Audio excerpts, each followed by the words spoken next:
Hola amigos, ¿cómo están? Bienvenidos a MBA, Más Vida Animal Contacto Cuántico. Buenos días, tardes o noches, dependiendo del lugar donde se encuentren o en el momento en que vean este video.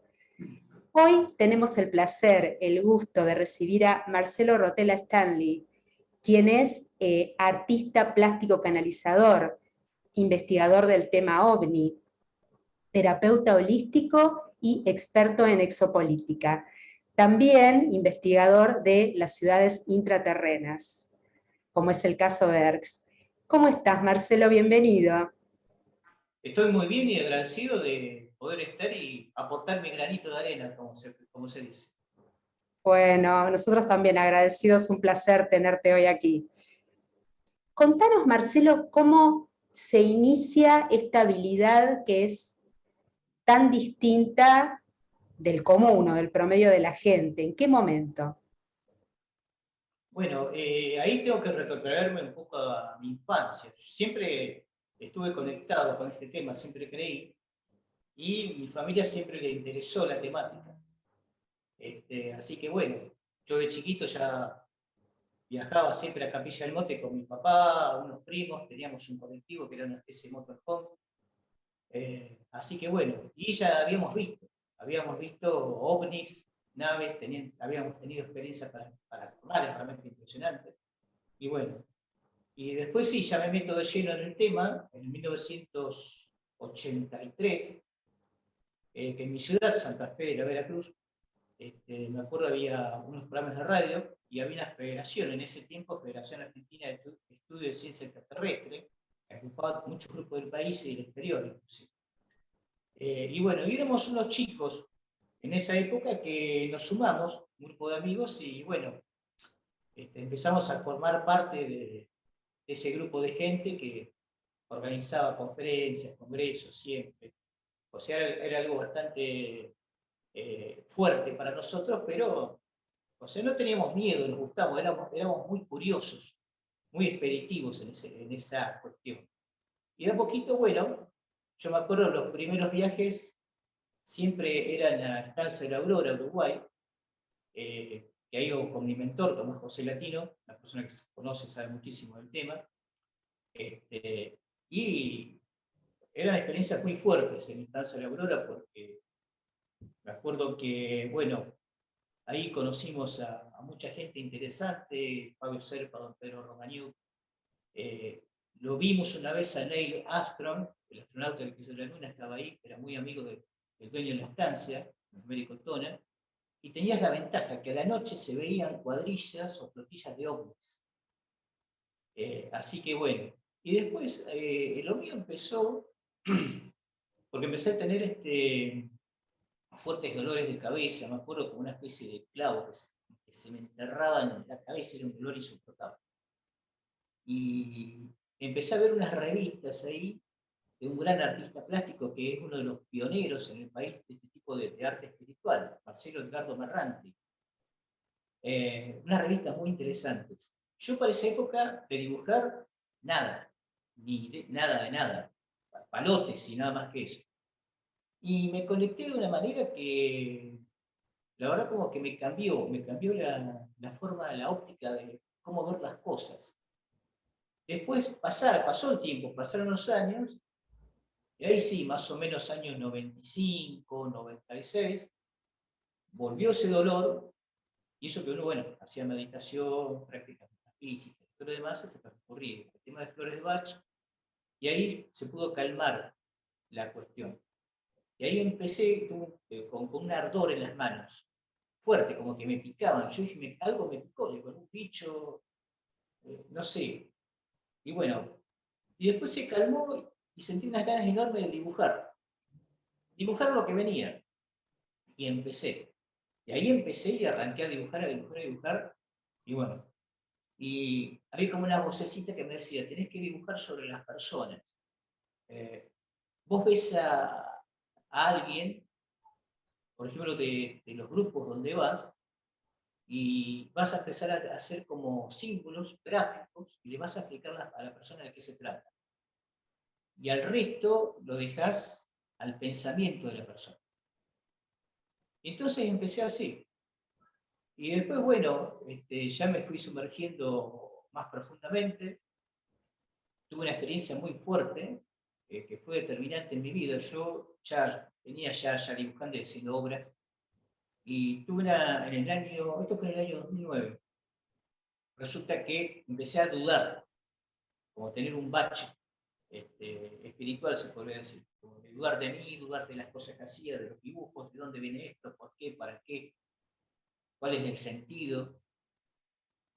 Y bueno, se me manifiesta uno de mis guías, y me dice, bueno, dice, vos sabés quién soy yo y sabés mi historia y la historia, y al lado de quién estuve en esas viejas hazañas helénicas, se podría hacer en la historia. Vas a hacer esto, te vas a presentar al concurso más difícil que haya en tu ciudad con tus dibujos y vas a participar. Yo, bueno, no soy del ambiente de las artes plásticas, o sea, como decía Pérez Celis, a veces está lo acomodaticio, el amiguismo, la tendencia. Entonces, no, ¿para qué va a participar? Bueno, qué sé yo. Aparte había gente, viste, como de un jet set determinado que dice, no, esto no es lo mío. Pero bueno, vamos a ver qué pasa. Y ocurre que gano el primer premio de ese salón, porque ese salón es uno de los tres, bueno, más prestigiosos del país. ¿Por qué? No porque sea moderno, ni por su infraestructura en la práctica, sino porque durante 120 años siempre entregó los premios, más allá de golpe de Estado, catástrofes económicas o cosas que hubiesen podido ocurrir. Y habían venido los monstruos, unos tipos que sí, que eran profesores de artes plásticas, dibujantes, y yo era un aficionado, o sea, nunca hice ningún curso de caricatura, ¿viste? Bueno, la cuestión que gané, o sea, uno dice, bueno, un alimento para el ego, ¿viste? O para el currículum. No, no, no, yo lo tomé de otra manera. Me demoró unos días en que me cayó la ficha, y yo dije, wow, el guía tenía razón. Y entonces esta guía, que es Palas Atenea, me dijo, de ahora en más, si me seguís a mí, a la diosa Nike, Kratos, Ceres y Pía, que son los que acompañan, dicen, vas a lograr cosas importantes, pero vas a tener que ayudar a la gente en esta serie de terapias. ¿Cuál es el objetivo? Primero, no ir a aprender o a hacer un curso de alguna terapia determinada, porque si no vas a terminar convirtiéndote en un repetidor de repetidores. Esto tiene que ser único, que le brinde herramientas a la gente, soluciones, y que le produzcan despertar de conciencia. Así que bueno, ese fue con el tema terapéutico. Después con las obras grandes, se dividen en cuatro partes también. Y ahí, bueno, esa es parte de mi experiencia, como empezó todo. Perdón, Y Marcelo, esto que yo tengo en el fondo es una obra tuya, sí, ¿sí? sí, sí, sí, Muy linda. ¿Podrías explicar de qué se trata? sí, por supuesto. Claro que sí. Tiene que ver con el episodio 4, que se llamaría Consagración Tierra, porque está hablando que después de unos grandes cambios ocurrir en nuestro planeta, de un traspaso, vendría una nueva generación de seres humanos, que sería como la sexta generación, en cierta forma, después de esta. Y se reconstruirían, se harían una serie de ciudades en un mundo completamente nuevo, distinto, diferente. Y entonces empecé a recibir información de emplazamientos, ciudades, el estilo el formato de las ciudades atlantes, que tenía que ver con círculos urbanos de agua, geometría sagrada, Ahí cómo se ve. tenían. Sí, sí. A ver, me voy a correr un segundo del todo. Ahí está. Precioso. Sí, sí. Son parte de todas las obras que hay. Cómo viviría esa gente en el futuro, cómo sería absolutamente todo, los edificios. ¿Esto en las de qué momento estamos hablando, Marcelo? Porque se ve algo realmente como hiper moderno, ¿no? Muy postmodernismo, pero muy, muy avanzado. Claro. Yo, por ejemplo, ahí apareció otro día, ya fallecido, que era un pintor matemático que era Escher, y empezó a tirar data también, y algunos maestros atlantes, de cómo construir las ciudades tienen que estar lo suficientemente bien construidas como para no afectar el bioma, el lugar, y que sea lo más cómodo para el ser humano. O sea que, aparte, sea una vida perfecta. Y serían muchas ciudades distribuidas a lo largo y ancho del planeta. Hay mapas. Yo hice, este será el episodio 4, porque son 4 episodios. Para llegar a este episodio, primero hay que empezar por el primero, obvio, que va explicando un poco la historia. Y la historia tiene que ver con nuestro país, con la Argentina también. Y como decía don Pedro Romagnol, Argentina, tierra bendita, porque es un país muy particular, hay ciertas profecías sobre este país. Así que bueno, el episodio 1 arranca inclusive con la historia de los caballeros de la mesa redonda y la conexión con el Cerro de Uritorco. Cómo Arturo le encarga a Parsifal traer el grial a este lugar. Es una historia fantástica. Fíjate que los mismos nazis estuvieron en la zona tratando de encontrarlo, no pudieron. También los ingleses, los americanos, todos estuvieron tratando de Se supone encontrarlo. que está ahí el Grial. Sí, sí, sí. Y mirá cómo se entera esto. Resulta que Hitler, muy conocedor del tema hermético, ciertos secretos metafísicos, se basa en unas partituras de Wagner, un compositor alemán, en la cual hablaba, ni siquiera que fue muy criticado, Wagner, por sus propios colegas, por revelar cierta cantidad de cosas. Y él hablaba de Paul Effenbach, que era un escritor y filósofo alemán del siglo XI aproximadamente, en el cual había unas cuartetas en las cuales decía que el rey Arturo le encarga a Parsifal custodiar el Santo Grial y que no le comente nada a ninguno de sus compañeros, por si las dudas eran capturados o eran llevados a un lugar y tenían que cantar. Entonces le dice, llevarás este Grial a las tierras de Armórica, que Armórica no tiene nada que ver con un Américo Vespucci, un italiano que hacía mapas, sino que significaba la tierra de la armonía. Y dice, y de ahí irás a las sagradas tierras de Argentum. Fíjate, estamos hablando de un tiempo muy largo. Y Memorial, dice, sí, sí, Argento. Argentum, Argentum, Argentum, Argentum. claro, Argentum, como en latín. Argentum, claro, claro. Y de ahí te dirigirás a la región de Viaraba, que solamente los indios comechingones conocían a esa región con ese nombre. ¿Vas? ¿Y de dónde sacó el rey Arturo todo eso? Y vivirás a la sombra del bastón andino, custodiando el Santo Grial hasta el último de tus días. Y ahí está haciendo una referencia al famoso bastón de mando. El bastón de mando que un maestro llamado Felio Ulises, que para mí era un seudónimo, o sea, porque Felio Ulises suena un poco extraño, y que este hombre era un profesor universitario, descendiente de los pueblos originarios, que conocía ciertos secretos, que viaja por todo el mundo y vuelve a la Argentina, es guiado telepáticamente por unos maestros tibetanos, y se dirige a Uritorco. Ahí encuentra el famoso bastón de grande, bastón de mando, que es una piedra de basalto granítico de 1,25 m, que tiene la ¿Dónde? ¿El capacidad. Uritorco dónde? ¿En la base? La ¿Arriba? base del Uritorco. Y decía Orfeo Ulises, yo vi otros objetos que estaban ahí, pero sabía que no era el tiempo que esos otros objetos se revelaran. Que para mí tiene que haber sido el Santo Grial y algunas otras cosas más. O sea, una historia francamente impresionante. Después el custodio de ese objeto fue Adolfo Terrera, fue el profesor Adolfo Terrera que custodió ese bastón de mando. Y bueno, tiene que ver, o sea, Ese es parte del episodio 1, donde relata ciertos tesoros que hay en Argentina, porque no es el único lugar donde hay ciertas cosas o ciertos tesoros. Argentina es un país muy particular, tiene muchas cosas increíbles. Y bueno, de ahí después viene Apocalipsis, que es episodio 2, donde habla de lo que está ocurriendo hoy en día y lo que viene después. Y ahí ya va perfilando.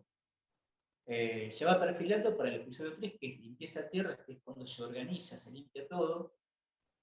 Y Perdón, finalmente, Marcelo, pero dentro de, yo lo vi, porque vos me lo enviaste y yo lo vi, digamos, me lo enviaste por privado y lo vi, pero se habla también, Apocalipsis, que quiere decir en realidad revelaciones, ¿sí? Porque a veces mucha gente no conoce el significado y en general lo encuadra dentro de lo trágico, ¿no? De lo tremendo, o de la tragedia, y en realidad el significado de la palabra no es ese. Pueden ser revelaciones para bien o para mal, por las dos cosas. claro, Pero están los 3 días de oscuridad dentro de del que tanto están hablando últimamente alguna gente, youtubers en general, ¿sí? ¿Es así o me equivoco?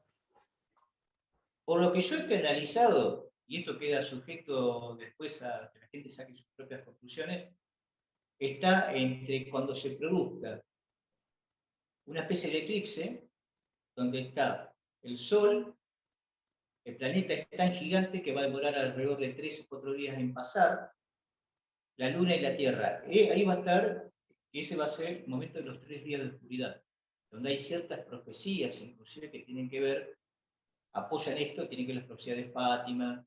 El padre Pío Pietrelcina también dijo algunas cosas referente a esto. Se va a producir como una especie de batalla entre el inframundo, lo que quede, ya sea algunas razas regresivas que estaban atrapadas acá en la Tierra desde hace tiempo inmemorial, como de cierta forma o se van, o se transforman, o se desintegran. Y después, bueno, es la limpieza total y absoluta, que va a quedar lo que tenga que quedar. Ahí está la cuestión, pero tiene que ver mucho con Nibiru, este planeta, bueno, que tiene que ver con el tema de los famosos Anunnakis. El profesor Zacarías Sitchin, en el año 76, 77, empieza a hablar de ello, porque antes no había mucho conocimiento sobre eso, salvo Perdón, ¿quiénes son los Anunnakis? ¿Quiénes son? ¿Cuál es la significación de esta raza, si se quiere, alienígena o no? cuando se empieza a tomar conciencia o noción de los Anunnaki, tiene que ver con un arqueólogo británico llamado John Marco Allegro, que en los años 30, 30 y pico aproximadamente, descubre unas tablillas de barro cuneiforme en la zona de Irak. Ojo que hay otra biblioteca más, de la cual el NOM no tuvo acceso, que estaba en Latakia, en Siria, que eso es lo que estaba persiguiendo la OTAN, pero como Rusia los corrió un poco a la OTAN de ahí, no Estamos la hablando consiguieron. del NOM, estamos hablando de la élite oscura, ¿no? Como para que se Sí, entienda. nuevo orden mundial. Entonces, ahí descubre este profesor, pero quedó todo en la nada. O sea, no se siguió la investigación.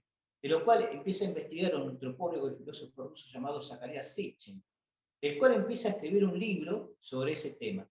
Muchos decían, porque hay muchos que le sacan el cuero, así hablando en criollo al profesor Sitchin, y que era ciertamente masón o andaba en algo de eso, pero ninguno de ellos se hubiese atrevido a revelar semejante cantidad de material, del cual muchos hoy viven también. O sea, en cierta forma, el hombre reveló este material y lo puso en el tapete. De ahí en más empieza a haber muchas derivaciones, investigaciones. Aparentemente es un exoplaneta, ya que está entre nuestro sistema solar y un sistema solar llamado Tilo. Todo eso está en las tablillas con informes que tienen miles y miles de años, y que hablaba de una raza extraterrestre que había llegado a nuestro planeta, pero que no tenían una evolución tecnológica determinada. Entonces, tal Anu que sería como una especie de rey, delega a su hijo Enki que se haga cargo de la tierra. Entonces, el objetivo era buscar oro, supuestamente, para enriquecer la atmósfera, porque tenían un problema serio. ¿Qué pasa? Ese hijo era un hijo de una concubina, no era un hijo legítimo, sino que el hijo legítimo era Enlil, a los que los evangelistas le llaman Jehová, que tenía cierta formación militar, era algo gruñón, y bastante, con un carácter muy complicado. Así que bueno, ahí empieza toda una historia de los Anunnakis en la Tierra. Y hay otras conexiones también. O sea, las claves de Enoch aparentemente están relacionadas con este dios Enlil. Hay unos saltos en el tiempo. Por ejemplo, hay unas escrituras en Irak donde dice Din Shir, que dice llama volante, que sería en sumerio antiguo, y que describe un perfecto cohete que sube al espacio, descripciones de vuelo, descripciones de navegación, guerras en el espacio. Aparece inclusive un personaje que extrañamente el cine de Hollywood lo vincula, que es el famoso Pazuzu, que es un demonio del panteón sumerio antiguo, pero que en realidad no era un demonio, sino que era un Isis, que era un piloto espacial, y que aparece en todos estos relatos de las tablillas sumerias. Y describe una especie de guerras y combates espaciales, y también habla de computadoras, los MEM, las famosas tablillas del tiempo y la memoria. Hay algunos investigadores que han hablado mucho del tema, que han tirado mucha data, por ejemplo. Anton Parks, entre ellos, David Parceriza, un español, hizo un estudio bastante interesante sobre ese tema. Y así. Es un tema bastante... Pero a mí lo que no me queda claro es qué tipo de seres son los Anunnakis. Los ¿Tienen Anunnakis eran alguna forma en particular? ¿Cómo son? y serían unos humanoides. La tipología de ellos sería muy altos, como semi-humanoides, pero con algunos rasgos muy particulares, como podría decirse como reptiloides o algo por el estilo, pero no completamente. O sea, acá, si estamos hablando de las razas reptilianas, algunas otras que tienen que ver con la constelación de Orión, pero estos no. Eran como una mixtura o algo por el estilo, pero eran gigantes en cierta forma, estuvieron en la historia de la humanidad.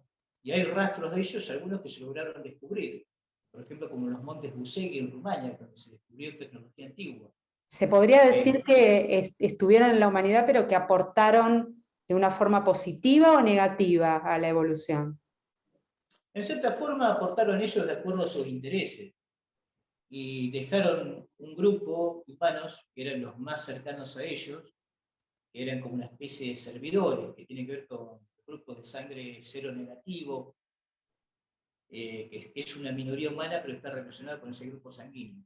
Ajá, Que son, está bien. así que bueno. Pero ellos tenían sus intereses particulares, o sea, ni buenos ni malos, pero tenían sus intereses.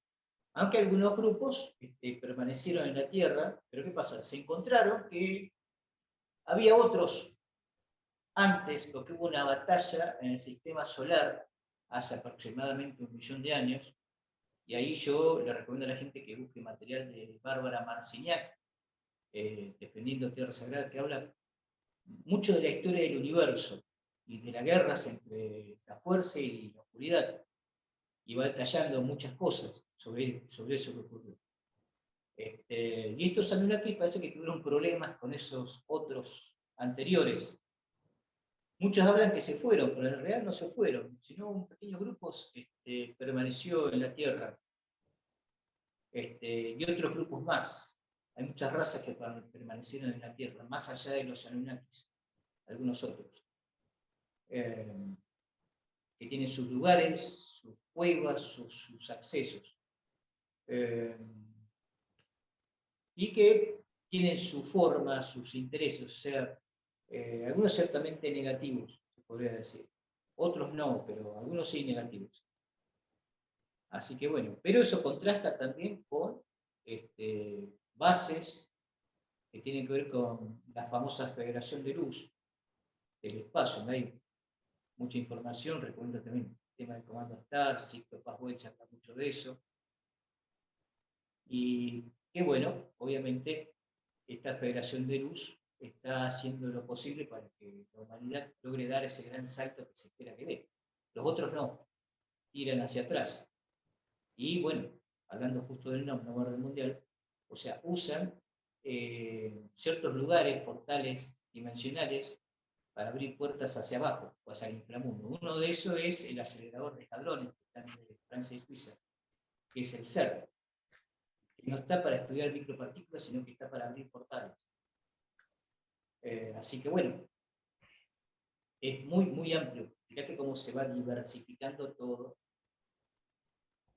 de tal manera que la gente empieza a decir, ¿cómo? Esto tiene que ver con lo otro, y esto está relacionado con esto, y la política está relacionada con hoy, como veo, con el tema de la salud, y la salud está relacionado con, o sea, todo guarda una relación, porque más allá de los tiempos, estos seres enquistados en logias, en la oligarquía política, se podría decir, de los reyes europeos, y de los más poderosos y las multinacionales, han creado toda una infraestructura, una matrix que engaña al ser humano de tal manera que el ser humano no piensa, no razona, obedece y cae en eso que se le dice los famosos borrego matrix. Así que bueno, y si uno cuestiona o habla justamente de esto que estamos hablando, y bueno, recibe una especie de rechazo de este grupo de gente. Comienza la censura. Mirá, yo el año pasado estuve 7 meses censurado, y ahora ya este año ya arranqué con otra censura. O sea, todos estos medios, las redes, el cine, la televisión, la radio, todos los grupos corporativos corresponden a la Comisión Trilateral que juntó Harry Kissinger, un masón Illuminati, se puede decir, que lo controla absolutamente todo. La OMS, la OTAN, las grandes corporaciones multinacionales religiosas. O sea, es algo tremendo el poder que han obtenido y que han logrado. Aunque ahora parece que han encontrado ciertos tropiezos en algunos lugares del mundo. O sea, no están obteniendo los resultados que quisieron obtener y hay ciertos desmoronamientos. La gente se está despertando. Como se dice en criollo, la gente ya no es onza, no come vidrio. Exacto, todo lo que va, vuelve. Lo que pasa es que quien vibra con la oscuridad, quien no tiene un nivel de conciencia que puede llegar a entender estas Sí, cuestiones, bueno, sigue vibrando con la maldad, ¿no? Y en lugar de ser claro, claro. prójimo, todo lo contrario. Seguramente. Pero le queda poco, ya queda poco esto. O sea, no hay margen de tiempo. O sea, ya hay un cambio cósmico que no se puede detener, que tiene que ver con el rayo de Sion, por ejemplo, que parte del centro de la galaxia. El famoso rayo azul-violeta. En algún momento José Triguerini habló de eso. Ya había otros Tengo que que decir habían. que este cambio se va a dar, es inminente Es ahora. inminente, ya comenzó. ¿Y sabés quién hablaba de ese cambio? Y mucha gente va a decir, epa, ¿cómo viene la mano? Bruce Lee, el famoso experto en artes marciales. Bruce Lee, ay, no tenía idea. Hay una revista que se llama Judo Karate, que yo digo a la gente que la busque, a los coleccionistas, en la cual él, por eso la muerte de Bruce Lee, que fue envenenado en la comida. O sea, él reveló ciertos secretos del Sai de la mano derecha y el Sai de la mano izquierda, que tiene que ver con los libros de los cambios. Entonces, ¿qué pasa? Él decía, y eso fue grabado en televisión, empezó a hacer unos anuncios increíbles. Él decía, por ejemplo, que hablaba años 67, 68, ya de los bebés in vitro. En esa época, que algo que ocurrió en los 70, se hablaba de extraterrestres que iban a venir a la Tierra, de cambios cósmicos, de un paso de tercera a quinta dimensión. Inclusive hablaba de este rayo que parte del centro de la galaxia que cambia y altera absolutamente todo. Lo que está atrás tuyo, por ejemplo, ese dibujo, tiene que ver con un cambio de cada 28.791 años. Ahí, a la mitad de ese tiempo, a los 12.000 años, se produce un cambio. Entonces, todo lo que vos conocés como horticultura, ya sea frutas, verduras, especies arbóreas, plantas, como que desaparezca, no es que desaparezca, sino que crece otro tipo de vegetación total y completamente diferente a la que conocemos, por un cambio vibracional. Vuelven los helechos, en su mayoría, pero todo lo que vos conocés, o sea, como vas a ver nuevas verduras, nuevas frutas, todo cambiado, completamente diferente, distinto. En parte fue algo de lo que gozó Atlántida en su época.